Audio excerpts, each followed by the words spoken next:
आज नवरातन के पहला दिन ह। बहुत सुंदर भजन हम सुनावे जातनी, आप सभे सुने लोगिन। सुन के लाइक कमेंट सब्सक्राइब भी करे लोगिन। हमरा गाना के ज़्यादा से ज़्यादा शेयर भी करे लोगिन। ए भौजी अंगना लिपाई दो, आज अइहे भवानी। ए भौजी अंगना लिपाई दो, आज अइहे भवानी। अंगना लिपाई दो, अंगना लिपाई दो, अंगना लिपाई दो, अंगना लिपाई दो।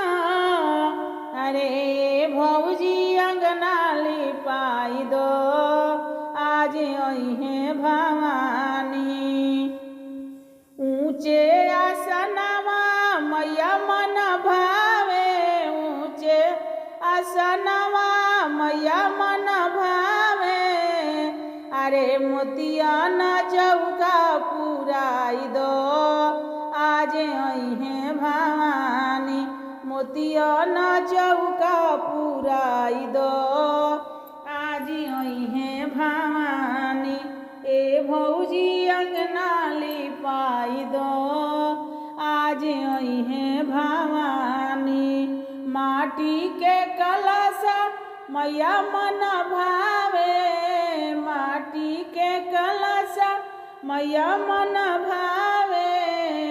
अरे बेदिया पर कलशा रखाई दो, आज अइहे भवानी। बेदिया पर कलशा रखाए दो, आज अइहे भवानी। ए भौजी अंगना लिपाई दो, आज अइहे भवानी। अइहे भवानी हो मोर महारानी। अरे भौजी अंगना लिपाई दो, आज अइहे भवानी। लाले चुनरिया मैया मन भावे, मैया मन भावे हो मैया मन भावे।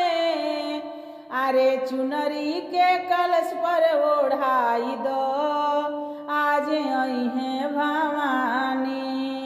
ए भौजी अंगना लिपाई दो, आज अइहे भवानी। गुड़हर के हरवा मैया मन भावे, गुड़हर के हरवा मैया मन भावे। अरे गुड़हर के हरवा पहनाई दो, आज अइहे भवानी। ए भौजी अंगना लिपाई दो, आज अइहे भवानी। अइहे भवानी हो मोर महारानी।